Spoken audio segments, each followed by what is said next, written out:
Allez, dans cette vidéo, j'aimerais répondre à une question que Bobot m'a posée, qui est comment ça se fait que pendant des années, on arrive à aller au boulot, à un boulot qu'on déteste, aller à la même heure, ne jamais rater une seule journée, ne jamais, on va dire, se laisser avoir par ce qu'on ressent. C'est-à-dire que même si on n'en a pas envie, on va quand même y aller. Et puis à la seconde, on va commencer à travailler pour nous, à la seconde, on va commencer à travailler sur nos projets, tout ça, ça s'envole. Ça devient extrêmement difficile de rester constant, ça devient extrêmement difficile de, on va dire, travailler sur son projet, même quand on n'a pas envie. Et on se retrouve du coup à se dire, mais ça n'a aucun sens. Ça n'a aucun sens parce que quand j'avais un boulot de merde, ça a du sens que j'arrive pas à y aller. Ça a du sens que j'ai pas envie d'y aller. Mais j'y arrivais quand même. Et maintenant que je fais enfin un truc que j'aime, enfin un truc que je veux faire, j'y arrive pas. Dans cette vidéo, justement, j'aimerais vous expliquer pourquoi on a ce problème-là, d'où est-ce que ça vient exactement, pourquoi on a tous d'ailleurs pratiquement ce problème-là. Et c'est un sujet, je dois vous avouer, qui est assez vaste. Donc si jamais vous avez d'autres questions à ce sujet parce que j'ai raté quelque chose, n'hésitez pas à passer en live pour me poser des questions, en sachant que je suis en live les dimanches soirs, mercredi soir et vendredi soir de 21h à 22h. Allez, on commence. Pourquoi est-ce que tout le monde arrive à aller au boulot, même quand on n'en a pas envie? D'où est-ce que ça vient? D'où est-ce que, on va dire, d'où vient cette magie? En fait, il n'y a rien de magique là-dedans, c'est juste que vous avez été conditionné depuis votre enfance à être hyper sensible à tout ce qu'on va vous envoyer dans la gueule pour vous obliger à venir. Le premier élément notamment, c'est l'obligation. En fait, quand vous avez un emploi classique, vous savez déjà dans votre tête qu'il y a des règles imaginaires sur cet emploi classique. Il faut venir à l'heure sinon je me fais défoncer. Il faut être présentable sinon je me fais défoncer. Il faut être plus ou moins de bonne humeur sinon je me fais défoncer. Bref, il y a plein de règles qu'on vous a inculquées et qu'on a renforcées en fait depuis votre enfance. Où est-ce qu'on a renforcé tout ça? À l'école. À l'école, justement, qu'est-ce qui se passait quand vous étiez en retard? Il y avait un mot sur le carnet. Il y avait quelqu'un qui appelait vos parents. Ah, ça fait 3 retards aujourd'hui. Blablabla. Du coup, vos parents vous défoncent. Et il faut comprendre un truc, en fait, c'est que le cerveau, il a on va dire, deux moteurs. Le premier, c'est la recherche de plaisir. Il va faire des choses qui lui font plaisir. C'est ce qui va vous pousser à, je sais pas, lancer un épisode de Netflix alors que vous devriez être en train de travailler. Le deuxième moteur qu'il a, c'est se mettre en action pour éviter la souffrance. C'est ce qui va se passer justement quand vous allez avoir un boulot que vous n'aimez pas forcément, mais que vous avez envie de garder parce que payer les factures et manger, c'est quand même bien sympa. Donc, qu'est-ce qui va se passer pour que vous évitiez la souffrance? Vous allez aller au boulot. Vous allez faire le travail qui est demandé, que vous ayez envie ou pas. Pourquoi? Parce que vous n'avez pas envie de vous faire défoncer. Ça, c'est le premier élément. On a créé un environnement et on vous a rendu hyper susceptible à ce dernier. Autrement dit, on vous a conditionné pour être extrêmement réceptif à, on va dire, ce mécanisme, cet environnement qui ne va pas vous apporter de plaisir, mais qui va juste vous motiver par l'évitement de la souffrance. Et là, vous allez sûrement vous dire, mais pourquoi on vous a appris ça? Très simple. Étant donné que l'école n'a qu'un seul but, le but premier de l'école, c'est de vous préparer au futur, de vous préparer à la vie active, et que la vie active, pour 95% des gens, c'est avoir un boulot que vous n'aimez pas et quand même le faire jusqu'à la retraite, et ensuite seulement vous pouvez commencer à vivre, c'est pas déconnant de créer un système depuis que vous êtes tout petit où on vous demandera jamais ce que vous voulez faire, on vous demandera jamais qu'est-ce qui vous intéresse, et on va juste vous bourrer le crâne, ou vous pousser à faire des trucs dont vous avez strictement rien à foutre, pour justement que vous commenciez à intérioriser que travailler, c'est chiant. Travailler, c'est nul. Travailler, c'est pas épanouissant. Travailler, c'est juste se mettre au service de quelque chose ou faire des trucs qu'on nous demande sans qu'on ait notre mot à dire. Donc, on fait ça à l'école pour vous habituer. Comme ça, le jour où vous allez dans n'importe quelle entreprise, on vous demandera de faire des trucs et pas une seule seconde où vous direz ouais, mais ça va pas l'air ouf comme boulot. Vous avez pas autre chose? Non, non, non. On vous dira juste c'est ça qu'il faut faire. Tu fermes ta gueule et tu le fais. Et parce que vous avez été éduqué là-dedans, vous trouverez que c'est tout à fait normal. Vous trouverez même que on ne peut pas fonctionner autrement. Faut bien faire le travail, comme diraient certains. Ce qui va vous empêcher en fait de comprendre ce que je viens de vous expliquer ici, de commencer à trouver des solutions, de commencer à trouver des pistes pour vous permettre de, on va dire, vous motiver de plus en plus à travailler sur votre projet, c'est que ce qu'on vous a appris aussi, c'est que si vous n'atteignez pas l'objectif ou si vous ne vous comportez pas correctement, au lieu de récolter de l'information pour comprendre ce qui se passe, on vous a juste appris à vous juger, à faire des constats sur vous. Par exemple, quand vous avez une sale note à l'école, on ne va pas vous dire « Tiens, explique-moi pourquoi tu as une sale note à l'école.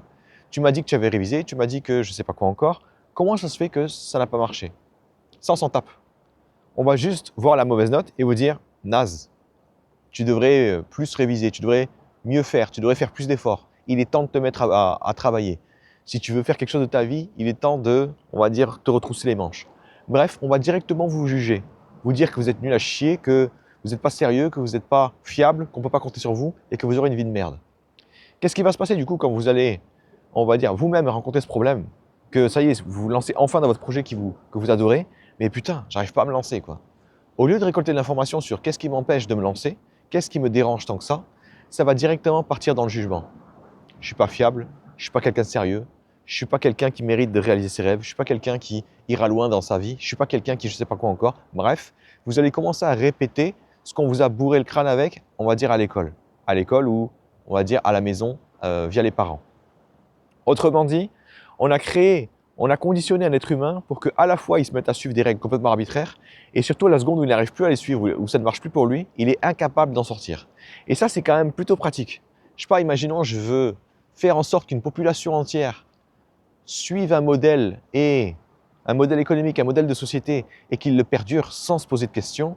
J'ai mis les deux ingrédients qu'il fallait. La peur, donc la peur de la souffrance. Donc ils vont agir non pas parce qu'ils ont du plaisir, mais parce qu'ils n'ont pas envie de se faire défoncer. Et le deuxième élément, c'est l'incapacité de remettre les choses en question, l'incapacité de les définir, l'incapacité de les décrire et du coup d'avancer. Sauf que voilà, vous allez avoir un gros problème, c'est que si vous ne faites pas partie des 95% des gens qui veulent juste avoir un boulot dans une entreprise classique et travailler jusqu'à la retraite pour ensuite commencer à vivre, et que vous voulez commencer à vivre tout de suite, vous voulez commencer à mettre vos projets ambitieux là maintenant tout de suite, bah ça va pas marcher pour vous. Vous allez en fait non seulement souffrir énormément parce que rien ne marche pour vous, et en plus vous serez incapable de savoir qu'est-ce qui ne marche pas, qu'est-ce qui fait que ça ne marche pas, et du coup vous allez vous en vouloir en permanence. Troisième gros problème, c'est que, étant donné que vous avez passé votre enfance dans un environnement où on vous a jamais demandé ce que vous vouliez faire, autrement dit, quand vous travaillez, c'était juste pour faire des trucs chiants, des trucs que vous n'avez rien à foutre. Et en plus de ça, si vous ne le faisiez pas, vous étiez puni. Ce qui va se passer au bout d'un moment, c'est que ça va être vos seuls moteurs. Qu'est-ce que je veux dire par là? Je veux dire que si j'enlève ces deux éléments-là, c'est que si votre environnement, par exemple, ne vous pousse plus à venir, ne vous oblige plus à venir, ne vous oblige plus à travailler, vous n'allez plus avoir ce truc qui va, on va dire, peu importe comment vous vous sentez, vous pousser à travailler. Il n'y a plus en fait l'évitement de la souffrance. Pourquoi? Parce que quand vous êtes, on va dire, tout seul avec vous-même sur votre projet, il n'y a personne qui va venir vous punir en fait. Il n'y a personne qui va venir vous défoncer. Vous, peut-être, quand vous allez commencer à vous dire que je suis pas sérieux, je devrais faire mieux, c'est pas juste ce que je fais, je suis en train de faire n'importe quoi, blablabla. La souffrance est là, mais elle est modérée. Surtout, c'est pas vraiment qu'elle soit modérée, c'est qu'elle vient de vous. Et qu'est-ce qui s'est passé en fait dans cet environnement qui était à l'école ou aussi à l'entreprise? C'est qu'on a aussi soigneusement conditionné votre cerveau pour que vous commenciez à croire que votre opinion, de toute façon, on s'en balance. Qu'est-ce que je veux dire par là? Pourquoi est-ce qu'on est si sensible à l'opinion des autres? Parce que toute notre vie, on nous a mis dans des systèmes où c'était les autres qui décidaient à notre place. C'est les autres qui décident de notre valeur. C'est les autres qui décident de la note qu'on va avoir sur notre copie. C'est les autres qui décident si on mérite une promotion ou pas. Autrement dit, on n'a jamais pris une seule décision nous-mêmes, y compris pour notre propre vie. Alors, quand votre cerveau va vous dire « Ok, bon, si tu ne le fais pas, tu ne vas pas réussir, tu ne vas pas avancer dans ton objectif », il y a le conditionnement de votre cerveau qui se dit « Ouais, on s'en bat les couilles. On s'en bat les couilles parce que de toute façon, ton opinion, ça ne vaut rien. » À l'inverse, si vous étiez sous surveillance par rapport à d'autres personnes, et ça, c'est une méthode que des gens font pour justement, on va dire, fuir ce problème que vous êtes en train d'essayer de régler. Ce que font en fait certains entrepreneurs, c'est qu'ils vont commencer à trouver un cercle d'entrepreneurs et du coup se prendre des engagements entre eux. Et qu'est-ce qu'ils vont faire? En fait, ils vont recréer cet environnement où ils auront une pression extérieure qui les poussera à bosser quoi qu'il arrive. Il y a un avantage et un inconvénient à cette méthode. L'avantage, c'est que ça marche plutôt bien dans le sens où tant que l'environnement est suffisamment punitif, suffisamment pris au sérieux, vous aurez vous aurez la capacité de travailler même si vous n'avez pas envie. Le gros problème que ça a, c'est que vous n'êtes pas en train de régler le problème, vous êtes juste en train de, on va dire, réapprendre à vous conditionner comme précédemment. Autrement dit, vous n'êtes pas en train de régler le problème, vous êtes en train de le faire perdurer. Nous, ce qu'on veut plutôt, c'est que vous n'ayez pas besoin de pression extérieure, c'est que vous-même, vous allez vous donner l'envie de faire les choses. On ne veut pas que vous mettiez la pression, on ne veut pas que vous agitiez un bâton comme ça, en mode si je ne travaille pas, je vais me faire défoncer, ou je vais me défoncer la gueule. Pourquoi? Parce que malheureusement pour vous, et là ça va être le dernier point que je vais aborder, enfin le dernier gros problème que j'aimerais aborder dans cette vidéo, c'est que quand vous allez commencer à vous critiquer vous-même, quand vous allez commencer à vous juger vous-même, je ne sais pas si vous avez remarqué, mais vous êtes extrêmement violent avec vous-même. C'est-à-dire que quand je me souviens encore des choses que je me disais quand j'arrivais pas à travailler, c'était du genre, t'es une grosse merde, t'arriveras jamais à rien. Tu es vraiment pathétique. Tu dis que tu veux faire des choses incroyables, mais t'es même pas foutu de travailler sur ton projet. Ces éléments-là, ils sont extrêmement violents pour moi parce que si une personne face à moi me disait ces choses-là, ou ne serait-ce que la moitié, elle aurait pris une droite. Mais qu'est-ce qui va se passer parce que je me critique moi-même? Je vais pouvoir enlever les gants et me démolir bien comme il faut. Pire que ça encore, je me dirais que c'est normal, je me dirais que je l'ai mérité. Et qu'est-ce qui va se passer en fait quand je vais me démolir comme ça? Je vais commencer en fait je vais commencer à associer de la honte et de la culpabilité à mon projet. Autrement dit, Si à chaque fois que je ne vais pas travailler sur mon projet, je me défonce la gueule, j'éprouve de la honte et de la culpabilité, mon cerveau, il est un peu con. Il va juste se dire, putain, mais on se sent pas bien du tout là. D'où est-ce que ça vient? Qu'est-ce qui se passe? À quel moment ça se déclenche? Et quand il va voir que c'est associé à chaque fois avec mon projet, il va commencer à faire l'association que mon projet est un nid à emmerde, est un nid à jugement, est un nid à honte et culpabilité. Et du coup, j'aurai de moins en moins envie de travailler sur mon projet. Là, on va revenir justement sur ce problème précédent dont je voulais parler. Le fait que vous étiez à l'école et qu'on vous a mis que des trucs que vous vouliez pas faire, que des trucs qui étaient inintéressants pour vous. Ce que ça a finalement créé chez vous aussi, c'est l'association que travailler, c'est quelque chose de chiant, c'est quelque chose de nul, c'est quelque chose qui n'est pas intéressant, qui n'est pas épanouissant. Alors, quand vous allez commencer à travailler sur votre projet, par chance, par miracle, vous avez réussi à le faire, le fait que vous êtes en train de travailler et que toute votre vie, votre cerveau a associé travail avec ennui, avec c'est chiant, avec c'est nul, c'est pas épanouissant, immédiatement, votre cerveau va associer votre projet à la même chose. Un manque d'épanouissement, un truc chiant, un truc long, un truc difficile, un truc qui ne vous apporte pas aucun bénéfice, aucun plaisir. Et là, en fait, on a créé chez vous tous les éléments qu'il vous faut pour que vous soyez dans un système qui vous dira quoi faire tout le temps. Et à la seconde où vous aurez envie de vous écarter de ce système, de ce sentier-là que tout le monde emprunte, vous allez vous sentir hyper mal. En fait, les gens qui vont se lancer dans leur propre projet, c'est extrêmement rare. C'est extrêmement rare parce que justement, ils ont été conditionnés pour ne pas y arriver, pour ne pas y penser, pour ne même pas essayer. Et les gens, du coup, qui se lancent quand même, c'est qu'ils ont une véritable envie, quelque chose qui est vraiment beaucoup plus profond et beaucoup plus puissant. Et c'est ça, en fait, qu'il faut comprendre avec l'être humain, c'est qu'il est émotionnel, il n'est pas logique. Je peux vous mettre dans un environnement où ce n'est absolument pas optimisé pour lancer vos propres projets. Si au fond de vous, vous avez envie de vous lancer dans vos projets, si vous avez envie de vous épanouir de cette façon-là, vous allez trouver un moyen de le faire. Le problème, c'est qu'après, il faut une méthode pour tenir la distance. Et c'est justement ce qu'on va voir ensemble. Donc si vous mettez, on va dire, si vous rassemblez tous ces problèmes dont je vais vous parler, vous allez en fait pouvoir expliquer pourquoi est-ce que vous avez du mal à vous lancer dans votre projet, travailler sur votre projet tous les jours. Pourquoi est-ce que c'est parfois même un enfer, certaines semaines. Et c'est tout simplement parce qu'on vous a enlevé vos deux moteurs principaux, qui sont l'environnement, qui va venir créer l'obligation. On est supposé venir à l'heure, on est supposé travailler, on est supposé faire les choses même quand on n'en a pas envie. Ça, je vous l'enlève. Et ensuite, je vous enlève aussi la punition des autres. C'est-à-dire que si je ne fais pas mon travail, je ne vais pas avoir de souffrance quand vous allez travailler sur votre projet. Je ne vais pas avoir de souffrance. Il n'y a personne qui va venir me punir.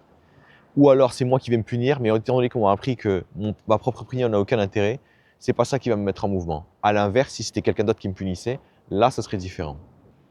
Comment on fait alors pour mettre un système en place, trouver des moteurs qui vont nous permettre de travailler sur nos projets les plus importants, les plus ambitieux, et y prendre du plaisir? J'aurais aimé vous dire qu'il existe une baguette magique, un bouton sur lequel vous devez juste appuyer, et justement, vous allez juste régler votre problème. Ou j'aurais même aimé vous proposer une méthode à 2 balles qui vous aurait permis de régler tous vos soucis. Mais en fait, c'est faux. Pourquoi c'est faux? Parce que, de toute façon, vous avez vu, quand j'ai commencé à expliquer les problèmes, que c'était en fait lié à un conditionnement. Quelque chose qui s'est, on va dire, renforcé dans votre esprit pendant des années et qui vous a donné un système, en fait, qui est complètement bancal à la seconde où vous n'êtes plus dans le système qui a été, on va dire, décidé pour vous. Autrement dit, vous allez être performant, vous allez pouvoir assurer un niveau minimum de performance lorsque vous serez dans un environnement classique, un environnement de l'entreprise classique, mais à la seconde où vous allez vous écarter de ça, vous êtes à poil. Et comment on va faire du coup pour régler ce problème-là? Il faut commencer à se conditionner dans le sens inverse. Il faut commencer à redéfinir les règles du jeu. Pour la solution que j'ai trouvée, j'aurais aimé vous dire que c'était grâce à ma super intelligence que j'ai compris tout ça. Sauf qu'en fait, c'est faux. En fait, c'était à peu près à mes 30 ans. Il y a un peu moins d'1 an, j'avais essayé de me suicider. Et j'étais incapable en fait de travailler sur mon projet. C'était juste trop dur. J'arrivais pas à me lancer, j'arrivais pas à commencer, alors qu'en plus c'était ma passion, l'e-sport. Je voulais vraiment vivre du jeu vidéo. Et je me dis putain, mais si j'arrive même pas à me motiver pour le jeu vidéo, mais qu'est-ce qui va me motiver dans ce monde, quoi?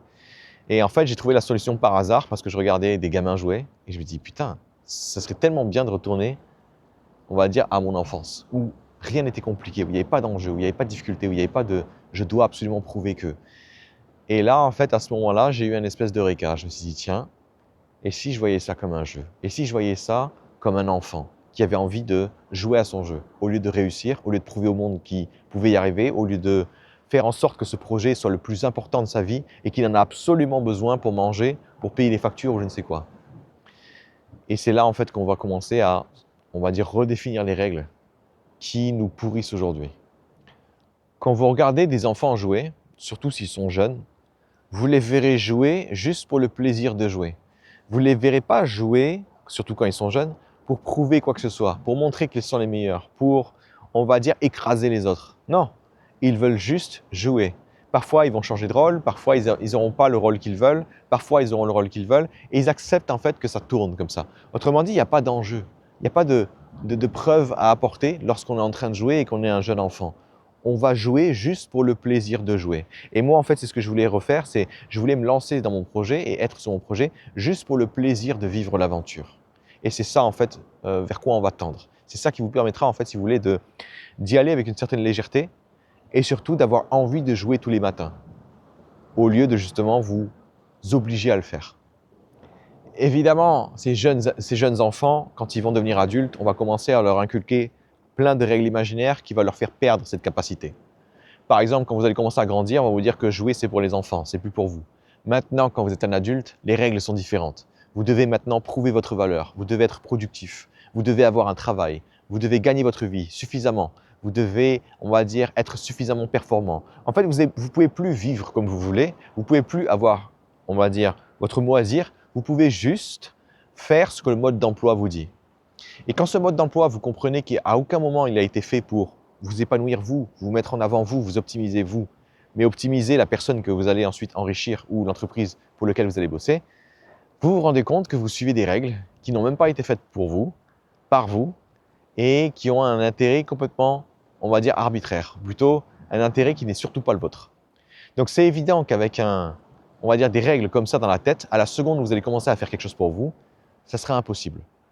Première règle qui va vous empêcher de jouer comme un enfant. Faire des erreurs, c'est mal. Se tromper, c'est mal. À l'inverse, quand vous voyez des jeunes enfants découvrir un jeu, ils vont juste appuyer sur n'importe quoi. Ils n'ont pas besoin d'être efficaces, ils n'ont pas besoin de réfléchir, on va dire, correctement. Ils n'ont pas besoin de, on va dire, avoir une certaine réflexion qui leur permettra d'être extrêmement rapide pour déduire des informations. Ils vont juste appuyer sur n'importe quoi et petit à petit comprendre des choses. Parfois, bien sûr, ils seront frustrés parce qu'ils pensaient avoir compris quelque chose, mais ce n'était pas le cas. Mais de manière générale, ils vont juste s'autoriser à découvrir la chose. Ils ne vont pas trop se prendre la tête. Qu'est-ce qui se passe quand vous êtes adulte? On commence à vous créer plein de jeux, plein de difficultés, mais on va vous les mettre de la pire façon possible. On va vous les mettre sous la forme d'obligation. On va vous dire, par exemple, pour être efficace, il faut que vous soyez efficace, il faut que vous minimisiez le coût en ressources de votre entreprise. Autrement dit, ça devient une obligation ici. C'est plus, je vais changer un petit peu les règles du jeu pour pimenter le truc.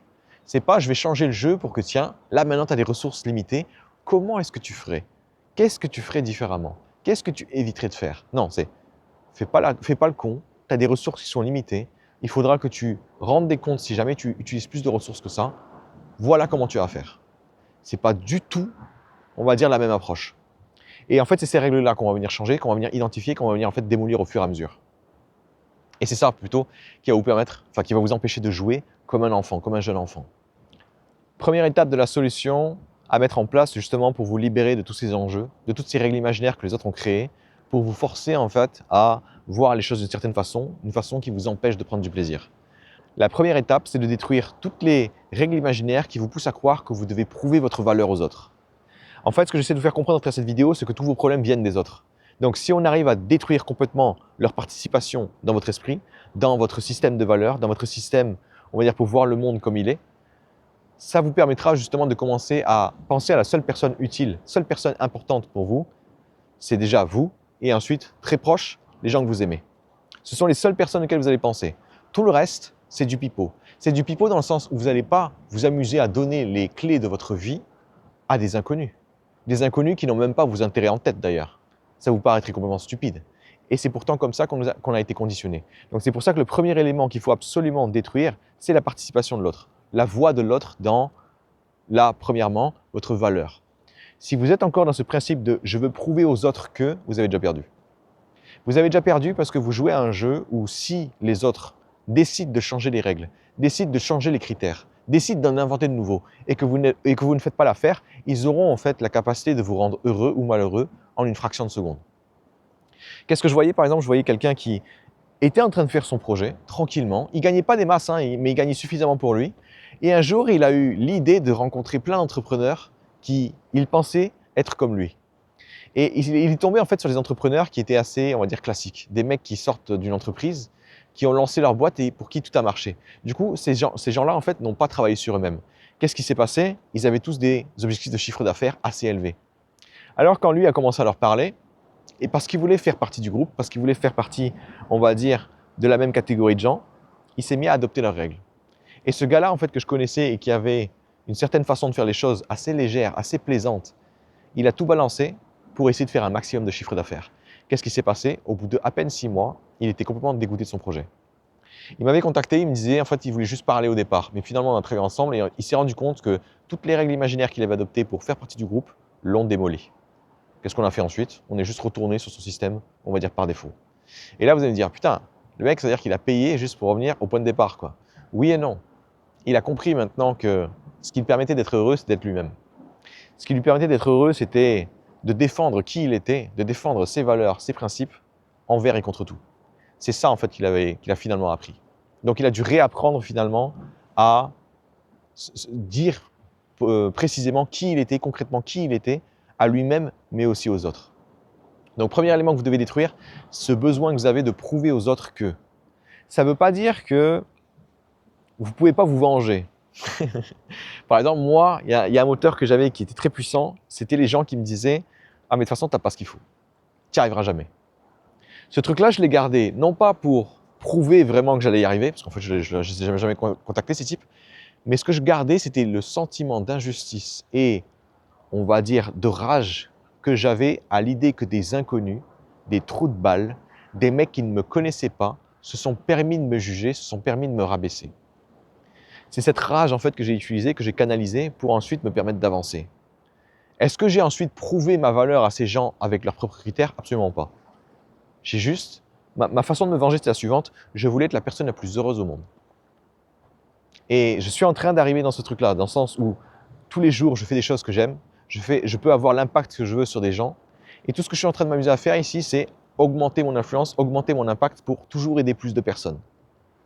Autrement dit, quand je vais décider de me venger, je vais me venger selon ce qui est important pour moi et pas ce qui est important pour les autres. Parce que si je joue selon les règles des autres, ils tiennent, on va dire, ma vie entre leurs mains. Ils tiennent mon bonheur entre leurs mains. Et ça, c'est hors de question. Donc là, vous, ce que vous devez faire, c'est commencer à lister tous les éléments qui ont un rapport avec les autres, que vous faites pour les autres, à cause des autres. Oui, la liste va être longue. Et non, vous n'arriverez pas à lister tout de manière exhaustive immédiatement. Ça va être quelque chose que vous allez faire au fur et à mesure de votre carrière, au fur et à mesure de votre vie, de votre aventure, parce qu'à chaque fois, vous penserez avoir fait le ménage et finalement, il y aura encore quelque chose qui va venir vous pourrir, encore quelque chose qui viendra des autres.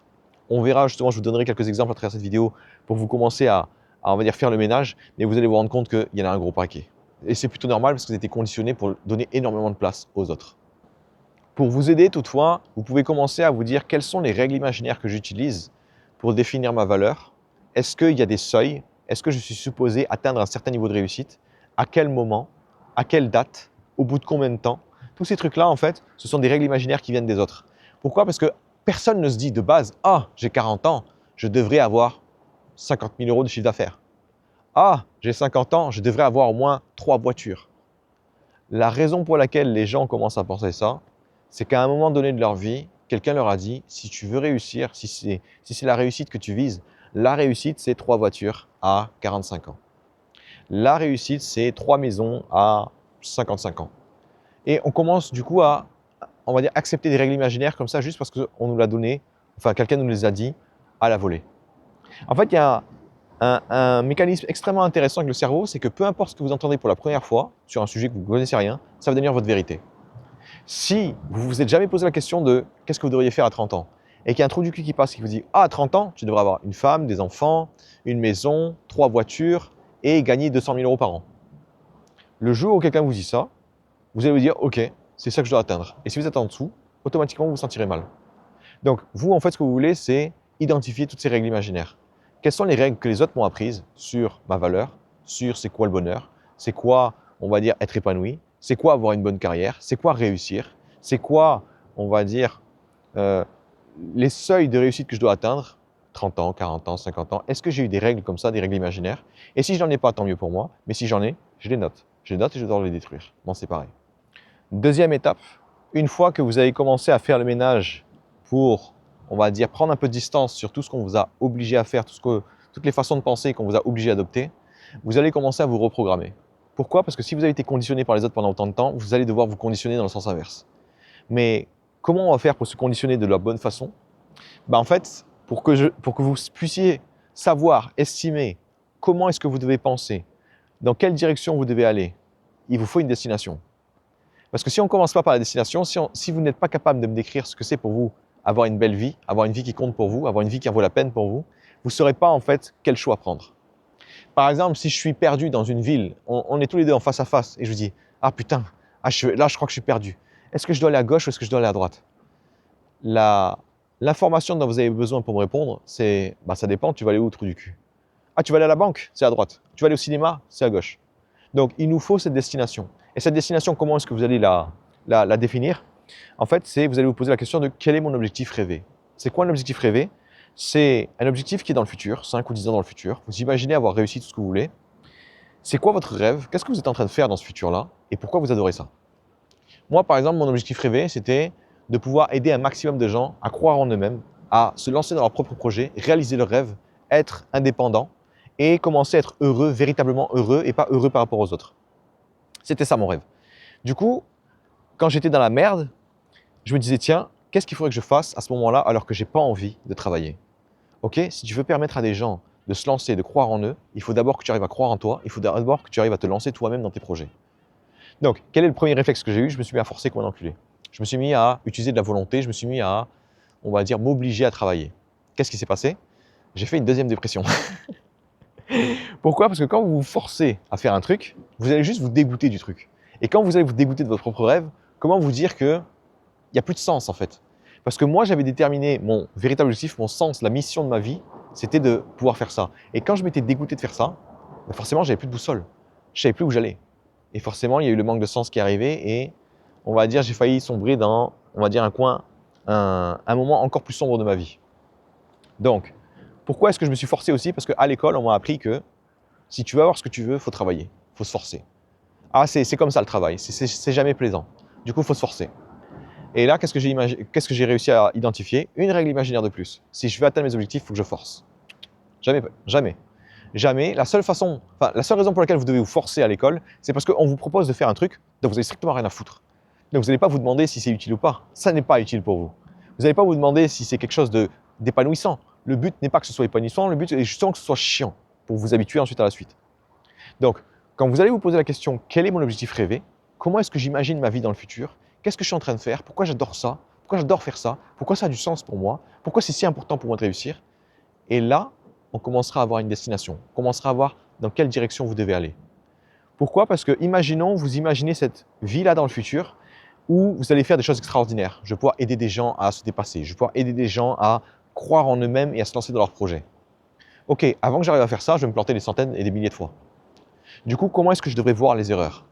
Là, je comprends tout de suite que, étant donné que je vais me planter des milliers de fois, des dizaines de milliers de fois, il faudrait que je vois les erreurs comme une source d'apprentissage. Il faudrait que je vois les erreurs comme une source d'épanouissement, une source de découverte, une source de dépassement. Il faudrait aussi que j'arrive à transmettre cette vision des erreurs aux autres. Là où, à l'école, qu'est-ce que vous avez appris sur les erreurs? C'est mal. Vous devriez avoir honte de faire des erreurs. C'est-à-dire que vous n'avez pas été préparé, c'est-à-dire que vous n'en valez pas la peine, c'est-à-dire que vous n'êtes pas sérieux, c'est-à-dire que vous n'êtes pas fiable, c'est-à-dire que vous n'êtes pas je ne sais quoi encore. Et qu'est-ce qui se passe? Ah, encore une règle imaginaire qui ne sert à rien. Donc vous imaginez votre futur et vous imaginez comment vous allez y arriver. Vous imaginez qu'est-ce que vous avez appris.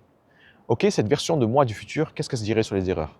Qu'est-ce qu'elle se dirait sur l'échec? Qu'est-ce qu'elle se dirait sur le retard? Qu'est-ce qu'elle se dirait sur les choses qui prennent plus de temps que prévu? Qu'est-ce qu'elle se dirait sur je ne sais pas quoi encore? Et vous commencez à noter. Plus vous aurez une idée précise de votre objectif rêvé, de ce que ça implique sur vos qualités, sur vos caractéristiques, sur votre façon de voir le monde, sur votre façon d'agir, sur votre façon de faire des vidéos, je ne sais quoi encore, plus vous aurez une idée précise de ce que vous devez faire maintenant pour vous en rapprocher.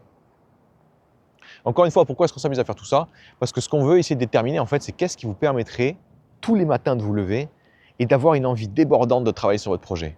Qu'est-ce que ce projet devrait signifier pour vous? Pourquoi est-ce qu'il devrait être si important? Et c'est évident que quand vous commencez à vous projeter dans votre rêve, que vous vous imaginez le bonheur, le bien que vous allez faire au monde. Moi, qu'est-ce qui se passe quand je me projette là-dessus? Je me dis, putain, mais qu'est-ce que j'attends, quoi?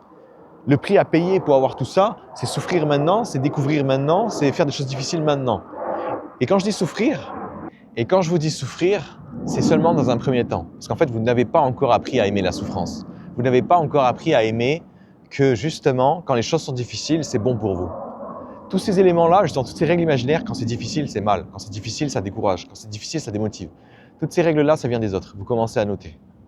Je parle de souffrance au départ parce que on ne vous a pas appris ce que c'est la souffrance. La souffrance, finalement, c'est qu'une histoire de seuil.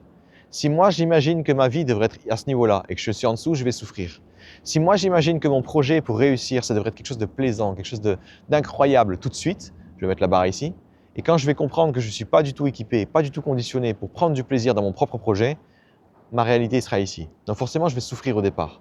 Quand est-ce que je vais arrêter de souffrir? Quand je vais arrêter de croire que les choses seraient mieux différemment. Quand je vais arrêter de croire que les choses auraient été mieux si, à l'école, on m'avait enseigné d'autres choses. Quand je vais arrêter de croire que mon passé aurait pu être tellement plus bénéfique que ce qu'il a été aujourd'hui. En fait, quand vous comprenez, quand vous acceptez pleinement là où vous êtes, les problèmes que vous avez, et que vous dites « Ok, ça, c'est mon point de départ. Je n'ai pas besoin d'un nouveau point de départ. Je n'ai pas besoin que ce soit meilleur. Je n'ai pas besoin d'avoir moins de malus. Je n'ai pas besoin d'avoir moins de lacunes. C'est mon point de départ. Je suis OK avec. » Vous allez arrêter de souffrir.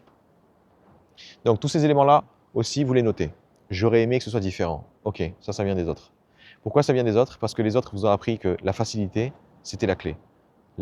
L'aisance, c'était ce qu'on voulait. Le confort, c'est ce qu'il y avait on va dire, rien de mieux. La sécurité, pareil. L'anticipation, pareil. Pourquoi est-ce qu'on arrive à vendre à des gens, des milliards de gens, qu'avoir un boulot où vous savez exactement ce qui va se passer pendant le reste de votre vie et que vous allez avoir de la paye tous les mois qui tombe, c'est l'Eldorado? Parce qu'on a créé chez vous un gros sentiment d'insécurité à la seconde où vous ne savez pas où vous mettez les pieds. Donc forcément, vous allez commencer à adorer la sécurité, vous allez commencer à adorer le fait que tout soit prévisible et que rien ne change. Et malheureusement pour vous, c'est extrêmement ennuyant comme vie et c'est pour ça que certains d'entre nous ont envie de lancer leur propre projet. Donc définissez votre objectif rêvé, définissez les caractéristiques que vous avez, définissez les règles imaginaires que vous aurez dans le futur et ensuite, ça vous donnera une direction à adopter, une façon, enfin vous saurez exactement quelles sont les règles imaginaires que vous devez changer et comment vous devez les changer. Troisième étape, ici on va refaire le ménage parce qu'une fois que vous avez, on va dire, estimé votre objectif rêvé, une fois que vous êtes projeté dessus, vous avez commencé à lister toutes les caractéristiques, je pense qu'il va se passer la même chose que pour moi quand j'ai fait ce travail-là. J'ai remarqué que ma définition de la réussite était quand même bien teintée des autres. Elle était quand même bien pourrie des autres, dans le sens où je me disais « Ok, je ne peux pas avoir réussi si je ne fais pas au moins 1 million par an. » Je m'étais dit ça, pourquoi? Parce que je voyais plein de gens réussir, plein de gens en train de me vendre leur formation, etc. Et évidemment, j'étais extrêmement malléable, extrêmement, on va dire, vulnérable à ce moment-là. Et du coup, je commençais à gober tout et n'importe quoi. Et qu'est-ce qui s'est passé ici? C'est que j'ai commencé à faire de leurs règles imaginaires les miennes. Donc, troisième étape, vous allez commencer à revoir votre objectif rêvé et vous allez vous séparer de tout ce qui vient des autres. Quand vous allez me dire, OK, il me faudrait 1 million, qu'est-ce qu'il vous faut exactement? OK, moi, ce qu'il me faudrait exactement, c'est ne plus avoir à regarder mon compte en banque à chaque fois que je vais faire les courses. Je veux juste arrêter de faire ça. Je veux juste plus jamais à faire ça. Quand je vais aller on va dire me balader dans la rue et que je vois un mec qui vend des hot dogs ou je ne sais quoi encore, je veux avoir la capacité de me dire, je sors ma carte bleue, je me prends un hot dog. Alors qu'avant, pendant cette période-là qui était difficile pour moi, ça se passait comment? La première pensée qui me venait, c'est tu peux pas te le permettre. Tu peux pas te le permettre parce que t'as pas de l'argent. Et je voyais des gens, du coup, prendre des trucs, s'éclater, payer des services à tout bout de champ. Et moi, j'étais là, j'étais en mode, ouais, je vais faire que les trucs gratuits. Et ce truc-là, je me suis dit, plus jamais je vais l'avoir. Donc, je n'avais pas besoin d'avoir 1 million pour acheter un hot dog. Vous voyez ce que je veux dire? Ce que je voulais juste, c'était ne plus avoir à me poser la question de est-ce que j'ai l'argent, est-ce que j'ai les moyens pour vivre. Je voulais plus me poser cette question-là. Du coup, c'était plus 1 million, c'était ça la définition que je voulais. Qu'est-ce qui s'est passé aussi? J'avais plein de seuils qui étaient OK, dans 10 ans, il faudrait que j'atteigne ce niveau-là. Dans 20 ans, il faudrait que j'atteigne ce niveau-là. Dans 30 ans, il faudrait que j'atteigne ce niveau-là. C'était pas moi qui avais mis ces seuils. Pourquoi? Parce que je ne sais même pas ce qui va se passer l'année prochaine. Comment vous voulez que j'arrive à estimer ce qui va se passer dans 10 ans? Ça n'a aucun sens. Par contre, le type qui me vendait sa formation me disait que c'était extrêmement important d'avoir un projet sur 10 ans, 20 ans, 30 ans, parce qu'au moins ça te permettra de savoir si tu es dans les clous ou pas. Ouais, et si tu n'es pas dans les clous, tu fais quoi? Tu te sens mal et tu te flingues, quoi. Non, le gars en fait faisait juste ça pour, on va dire, me faire rêver, pour faire exploser les bénéfices, pour que je me dise waouh, tout ce qu'il va m'offrir, alors qu'en fait ce sont juste des estimations basées sur rien. Donc c'était juste une technique de vente. Donc qu'est-ce qui s'est passé? En fait, vous allez commencer à lister tous ces seuils imaginaires que vous avez, tous ces éléments qui ne sont pas assez précis. Au lieu de vouloir gagner 1 million par an, qu'est-ce que vous voulez vraiment? Ah, je veux pouvoir voyager, assez d'argent pour voyager, partout, même dans les pays les plus chers au monde. Je veux pouvoir y vivre 6 mois, avoir un appartement en centre-ville. Je veux pouvoir prendre l'avion 2 fois par an, 3 fois par an, j'en sais rien. Je veux pouvoir, et vous mettez ce que vous voulez, exactement, concrètement. Et vous allez vous rendre compte que très souvent, vous aurez besoin de moins d'1 million par an pour faire tout ça. Et c'est OK. Quatrième étape de la solution, qu'est-ce qu'on vous a appris en fait pendant votre conditionnement? On vous a appris que le travail, c'était du sérieux. On vous a appris que travailler pour l'entreprise, c'est du sérieux. Il ne faut pas faire n'importe quoi. Vous ne pouvez pas vous tromper. Vous ne pouvez pas, on va dire, vous n'avez pas le droit à l'erreur. Vous devez être compétent tout de suite. Vous devez être top tout de suite. Vous devez être confiant. Vous devez être professionnel. Vous devez être je ne sais pas quoi encore. Résultat, qu'est-ce qui se passe? Vous êtes paralysé.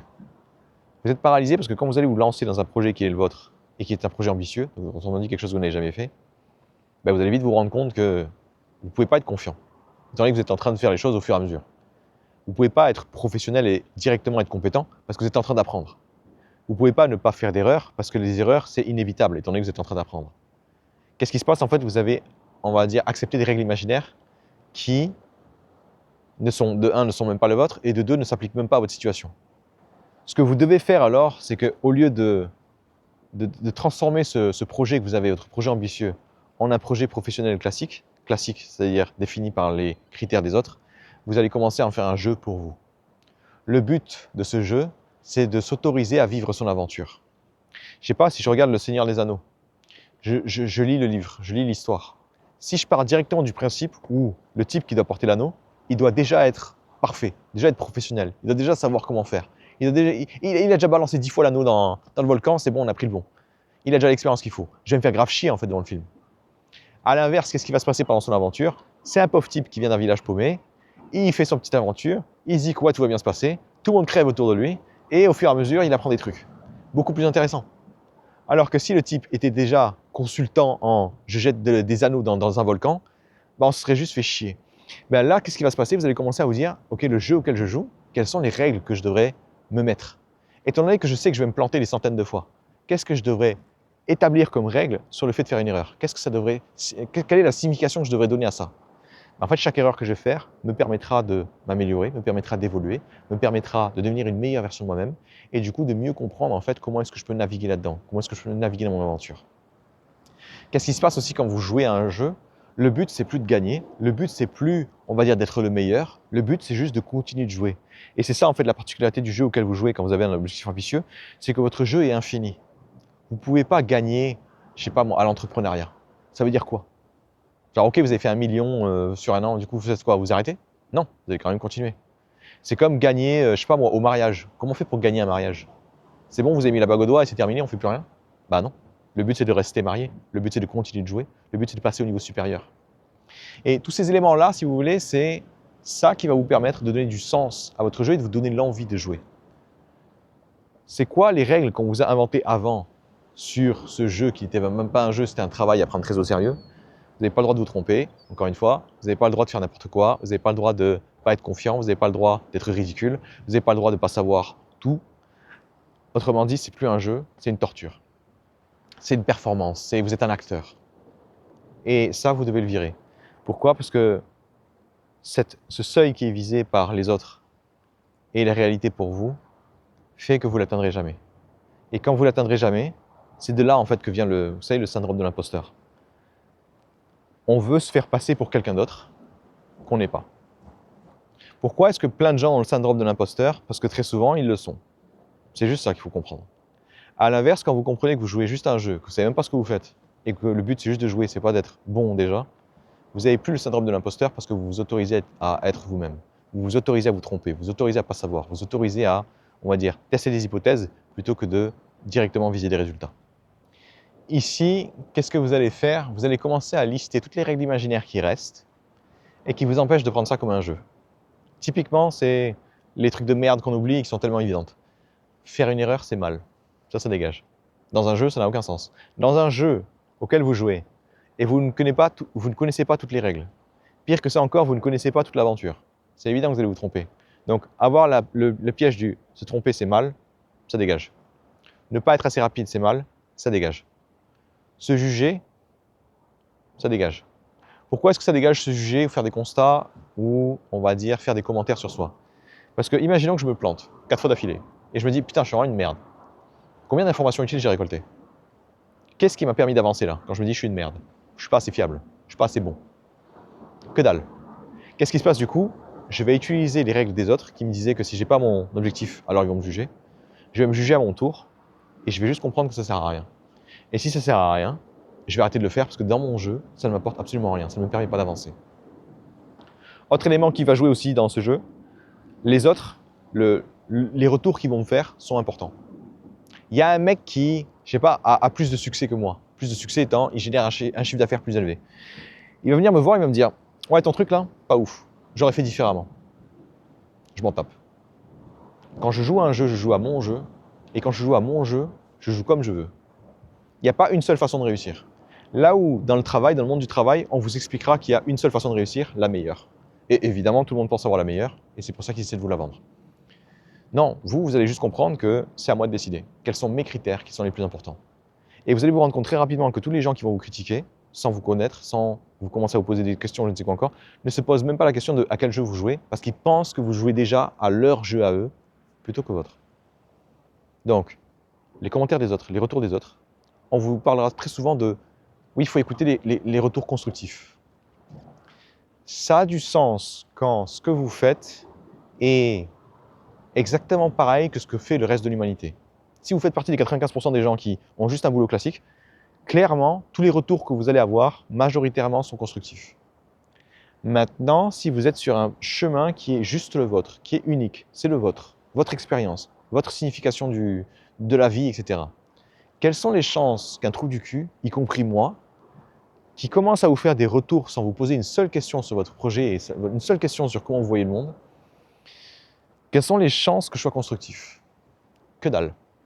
Le jour où vous comprenez ça, vous comprendrez aussi que tous les retours que vous allez recevoir ne sont pas constructifs parce que la personne n'est pas au courant de ce que vous essayez de construire. À l'inverse, c'est quelqu'un qui vous suit depuis énormément de temps.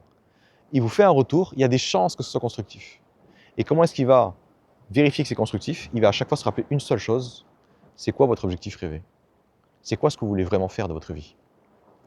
Quand j'ai un client et qu'il me dit « Ok, mon véritable objectif, c'est de vivre ma vie, c'est de pouvoir être léger, pouvoir juste jouer, pouvoir juste prendre du plaisir et vraiment aimer toute l'aventure. Je ne veux pas juste aimer les résultats quand ils seront bons.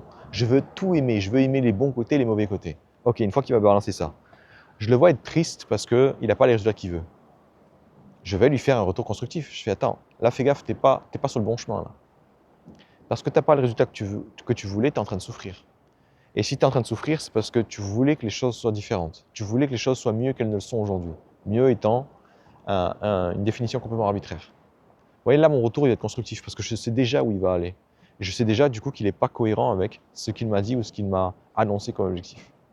Et si quelqu'un ne sait pas ça, si quelqu'un ne vous a pas posé cette question-là, il va tomber à côté systématiquement. Évidemment, il ne s'en rendra pas compte. Du coup, quand vous allez dire non merci, il va vous dire non mais tu ne sais pas écouter les retours en fait. Tu es juste trop puéril, c'est pour ça que tu n'y arrives pas. Et pourquoi est-ce que vous allez croire ces conneries quand il va vous dire ça? C'est parce que quand vous avez un objectif ambitieux, vous serez très souvent dans l'échec avant d'être dans la réussite. Et quand on est dans l'échec très longtemps, on va commencer à douter. Le doute, comment ça marche, c'est extrêmement con. Vous allez automatiquement douter quand vous n'allez pas avoir ce que vous voulez trop longtemps. Trop longtemps étant un critère complètement arbitraire. Par exemple, si je prends un type qui, toute sa vie, a toujours tout réussi en 3 semaines maximum. S'il est en train de faire un truc, ça fait que 2 semaines, il ne va pas douter. Par contre, s'il fait le même truc, ça fait 4 semaines qu'il est dessus, là, il va douter. Et là, du coup, il va être susceptible d'écouter des remarques à la con des gens autour de lui. Donc, qu'est-ce qui va se passer quand vous allez commencer à voir que vous avez des doutes? Vous allez juste vous dire, tiens, mon seuil, il est trop bas. Pourquoi? Parce que j'ai des objectifs hyper ambitieux, qui vont me demander des années de travail, des années d'investissement avant d'avoir ce que je veux. Je ne peux pas me permettre de douter, alors que ça fait à peine 3 mois que je suis dessus. Alors 3 mois, ça peut vous paraître long d'après vos seuils aujourd'hui, mais quand vous vous projetez dans le futur, vous allez vous dire, c'est quoi son seuil à lui, cette version de moi dans le futur, avant qu'il se mette à douter, avant qu'il se mette à dire, il faut que je mette un terme à mon projet. Et là, vous allez me dire, il n'a pas de seuil en fait, genre il peut travailler à l'infini, quoi. Exactement. Et c'est ça en fait qui va vous permettre d'être cohérent quoi qu'il arrive. Donc, cette dernière règle finalement, cette dernière étape de la solution, c'est de détruire toutes les règles qui vous semblent avoir du sens aujourd'hui, mais qui n'en ont absolument pas quand vous allez vous projeter dans le futur. Par exemple, se tromper, c'est mal. Ne pas atteindre ses résultats, c'est mal. Ne pas, on va dire, réussir à comprendre ce qui se passe, c'est mal. Tous ces trucs-là, ça dégage. Vous voulez juste jouer. Et quand vous jouez à un jeu, vous vous en tapez de ce qui est bien ou mal. C'est pas vous qui avez décidé, c'est pas les autres non plus, c'est le jeu en lui-même. Et aujourd'hui, vous avez une chance phénoménale. Vous devez façonner votre propre jeu. Par exemple, moi, qu'est-ce que j'ai façonné dans mon jeu? J'ai façonné que la seule façon pour moi d'avancer, c'est de me focaliser uniquement sur les actions que je contrôle à 100%. Par exemple, cette histoire de trucs YouTube là, quand vous regardez n'importe quel guide sur YouTube, on va vous poser tout le temps les mêmes questions. Comment faire pour avoir un maximum de vues? Comment faire pour optimiser l'algorithme? Comment faire pour trouver le meilleur moment de la journée pour poster des vidéos? Comment faire pour je ne sais pas quoi encore? Autrement dit, quand on est en train de consommer ce genre de contenu, on est en train de, on va dire, d'accepter les règles des autres. C'est eux en fait qui vont nous façonner. Et moi, en fait, la règle que j'avais, c'est la suivante. Je veux juste balancer des vidéos. Combien? Beaucoup. Ok, c'est combien beaucoup? 5 shorts et une vidéo longue. Et quand vous regardez n'importe quelle vidéo qui vous dit ah ok pour commencer c'est un peu difficile, vous devriez faire une vidéo ou deux par semaine. Je nique sa mère, je veux y aller à fond. Et qu'est-ce qui s'est passé quand j'ai commencé à faire ça? Ah, j'étais nul à chier en fait. Mais c'est pour ça que j'ai une autre règle qui fait que quand je suis nul à chier, je ne dois pas abandonner. Je ne dois pas baisser mes ambitions. Au contraire, je dois juste analyser ce qui n'allait pas, analyser ce que je peux simplifier, et du coup monter la barre petit à petit, jusqu'au moment où j'arrive à mon résultat. Qu'est-ce qui se passe alors quand je commence à façonner mes propres règles? Je peux faire en sorte que mes règles m'autorisent à que gagner. Et la seule façon que j'ai pour moi de gagner, c'était juste de passer à l'action. Donc tout ce que je vais faire chaque jour, c'est quoi? Me pointer quelque part, trouver un endroit où il n'y a pas trop de vent, où je ne me jette pas les couilles, et mettre un garde et des bonnets si c'est nécessaire, et juste faire ma vidéo. Ma vidéo n'a pas besoin de faire une certaine taille, pas besoin de faire une certaine durée. Là où quand vous allez regarder n'importe quel guide sur YouTube pour réussir, on va dire ok, pas plus de 5 minutes, parce qu'il n'y a pas de gens qui ont l'attention nécessaire pour 5 minutes, etc. Tout à fait d'accord. Des gens qui cherchent à se divertir, des gens qui ne cherchent pas à s'améliorer, des gens qui n'ont pas de problème. Mais si vous parlez d'un problème à quelqu'un, ce problème l'empêche de dormir. Je peux vous assurer qu'il peut regarder une vidéo pendant 1 heure, il n'aura aucun problème. Parce qu'il préférera largement regarder une vidéo pendant 1 heure, prendre des notes tout le long et se faire chier, que de se taper encore son problème pendant 2-3 ans. Donc oubliez les règles des autres, commencez à façonner vos propres règles pour vous permettre de gagner à tous les coups. Et quand vous allez commencer à façonner ces règles qui ont du sens par rapport à la version de vous du futur, vous allez commencer à travailler pour que la version de vous aujourd'hui rattrape celle du futur. Ma version aujourd'hui, par exemple, n'a pas l'influence nécessaire pour faire en sorte que le monde soit meilleur. Je peux aider plus de gens que précédemment, ça c'est sûr. Avant, j'étais en coaching en tête-à-tête ou en petit comité, 4-5 personnes. Autrement dit, je pouvais aider 4-5 personnes à la fois. Maintenant que je vais me lancer sur YouTube, mon influence devrait augmenter. Mon influence devrait être capable de toucher un peu plus de monde. Mais il est évident que je n'ai rien à voir avec le type que je serai dans 20 ans. Qu'est-ce que je dois faire du coup? Je dois juste me rapprocher de ce type-là. Donc continuer à faire mes vidéos, continuer à me renseigner sur quelles sont les problématiques des gens, leur apporter le maximum de solutions, faire en sorte qu'ils arrivent à surmonter leurs obstacles, et ensuite si j'arrive à le faire pour une personne, puis 2, puis 3, puis 4, puis 5, puis 10, je monterai comme ça le plus haut possible. Est-ce que je vais réussir à la fin? J'en ai rien à foutre. Le but de mon jeu, c'est pas de gagner. Le but de mon jeu, c'est pas de réussir. Le but du jeu, c'est de continuer de jouer et d'aller le plus loin possible. Voilà. Une fois que vous redéfinissez les règles pour vous autoriser à jouer, une fois que vous enlevez tous les trucs qui font que c'est mal, si vous échouez, si vous n'arrivez pas à atteindre vos résultats, si vous n'êtes pas motivé. Ah oui, tiens, j'ai une règle qui est marrante aussi. Si je suis pas motivé à travailler, c'est pas mal. Au contraire, c'est un défi pour moi. C'est une opportunité incroyable pour moi pour comprendre exactement comment est-ce que je réfléchis. Autrement dit, la règle que j'ai, c'est toutes les difficultés sont l'opportunité pour moi de récolter de l'information.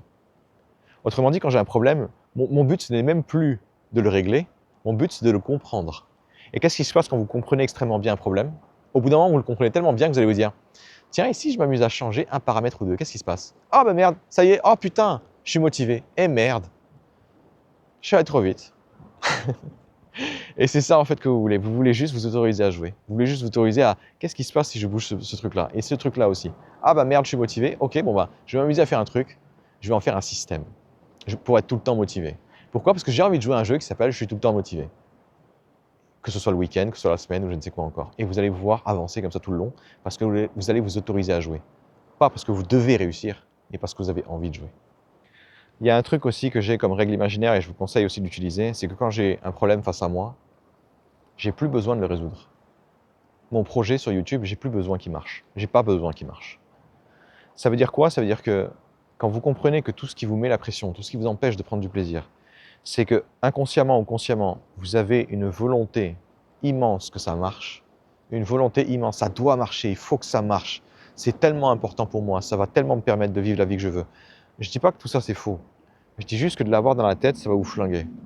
Moi, la seule chose que je me dis, c'est mon seul but, c'est de faire des expériences, de comprendre, de faire un pas en plus, de faire des tests. J'ai pas besoin que ça marche. Parce que si j'ai besoin que ça marche, il faut que j'apprenne une centaine de trucs en même temps et je les ai pas encore, ces 100 trucs. Du coup, je vais être paralysé quand je dois me lancer. À l'inverse, si je me dis juste mon but aujourd'hui, c'est de faire une expérience de plus, faire une vidéo de plus, résoudre un problème de plus. Là, c'est le problème de quelqu'un qui va poser une question. Je veux juste résoudre un problème de plus. Et on verra après où ça mène. Je n'ai pas toutes les solutions, je n'ai pas toutes les réponses. Et c'est OK.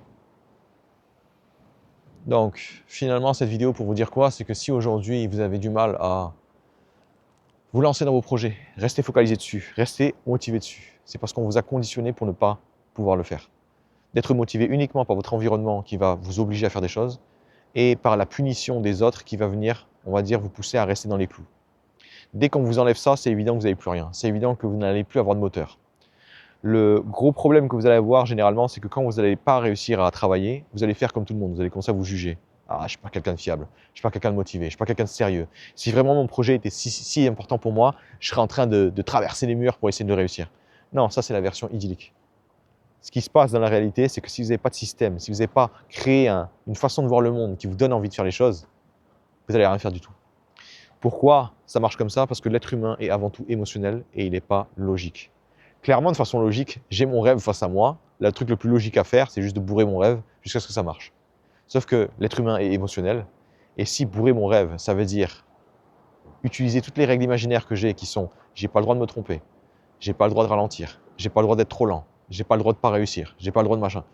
Émotionnellement, je suis mort, quoi. Émotionnellement, je suis mort parce que je vois que je peux pas y arriver, en fait. Et du coup, je vais être paralysé. Dès que vous comprenez ça, vous changez les règles du jeu pour que vous n'ayez plus aucune chance d'échouer. Que le but, ce n'est plus de réussir, le but, c'est juste d'avancer. Le but, c'est juste de pousser le truc un peu plus loin aujourd'hui. Et quand vous allez juste faire ça tous les jours, accepter que le jeu vaut la peine d'être joué et qu'il faut juste jouer, c'est tout. Pas besoin de résultat. Il faut juste jouer, continuer de jouer, continuer d'avancer. À un moment, vous allez fonctionner. À un moment, ça va marcher. À un moment, vous aurez ce que vous voulez. Pourquoi? Parce que le seuil de réussite, lui, ne bouge jamais. Ce qui bouge, par contre, c'est vous et votre projet. Donc faites-le bouger de la façon la plus fun possible. Quand vous détectez un truc qui n'est pas fun, changez les règles du jeu, changez votre façon de voir les choses et justement autorisez-vous à faire ce que vous aimez. Comme je vous l'ai dit, le sujet est assez vaste. C'est pour ça que la vidéo a duré une plombe. J'espère que ça vous donnera quelques pistes pour déjà avancer. Et si jamais vous avez des questions, n'hésitez surtout pas à passer au live. Allez, amusez-vous bien et bon courage à vous.